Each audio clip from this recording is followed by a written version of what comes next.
আমরা চাই আরো এগোক আমাদের সরকার, আমাদের মাননীয় মুখ্যমন্ত্রী। শিক্ষা ক্ষেত্রে আপনারা জানেন কোনো ধরনের কম্প্রোমাইজ, কোনো ধরনের স্যাক্রিফাইস করেন না।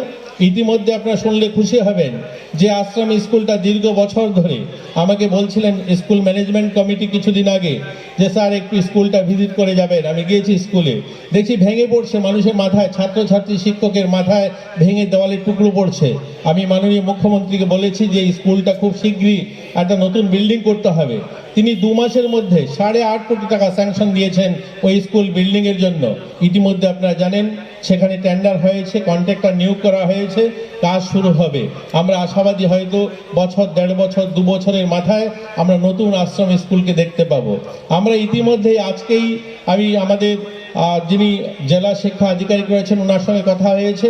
ভদ্রপল্লী স্কুল যে রয়েছে সেই স্কুল ঘরটাও ভেঙে পড়ছে, সেই স্কুলের জন্য 8.5 কোটি টাকা দেওয়া হয়েছে। শুধু সেটা নয়, আমরা শুধু ঊনকোটি জেলায় 3টা স্কুলের জন্য প্রায় 30 কোটি টাকা দেওয়া হয়েছে। আজকেই সেটা অর্ডার দেওয়া হয়েছে স্কুল বিল্ডিং করার জন্য। আপনারা জানলে খুশি হবেন যে এবছর প্রথমবার আমাদের রাজ্যে মাননীয় মুখ্যমন্ত্রী ঘোষণা দিয়েছেন। ঘোষণা শুধু নয়, ইমপ্লিমেন্ট হয়েছে। এবার 100 জন 12-এ যারা পাস করেছে প্রথম 100 জনকে সরকার প্রতি মাসে 5,000 টাকা করে তাদেরকে কলেজ কমপ্লিট করার জন্য দেওয়া হবে। প্রত্যেক মাসে 5,000 টাকা, অর্থাৎ বছরে 60,000 টাকা। 3 বছর কলেজ কমপ্লিট করার জন্য 1,80,000 টাকা করে 100 জন ছাত্রছাত্রীকে দেওয়া হয়েছে। আমরা দেখেছি এবার ক্লাস 10-এ যারা পাস করেছে 100 জনকে টপার, 100 টপার যারা হয়েছে তাদেরকে 5,000 টাকা করে 11-12 করার জন্য 100 জনকে দেওয়া হয়েছে। আমাদের ঊনকোটি জেলার কৈলাস শহরে অনেক ছেলেমেয়েরা সেটা সুযোগ পেয়েছে।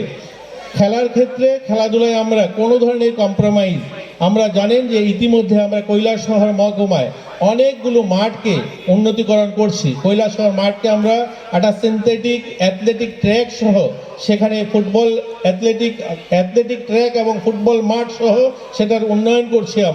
আমরা টিলাবাজার যে মাঠটা আপনারা জানেন যেখানে প্রতিনিয়ত ফুটবল খেলা হয়, তার জন্য প্রায় 2.25 কোটি টাকা।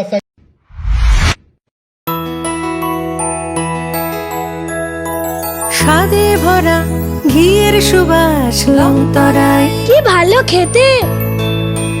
শুদ্ধ ঘিয়ের আবেশ ভরা লংতরায়, অপূর্ব সুগন্ধ, পুষ্টি ভরা ঘিয়ের খাবার, গাওয়া ঘি প্রিয় সবার লংতরায়। একেই বলে বিশুদ্ধ ঘি। বিশুদ্ধ ঘি নাম মনে রেখো লংতরায়। লংতরাই ঘি রোজ খাবারে তোমাকে চাই। লংতরাই, লংতরাই।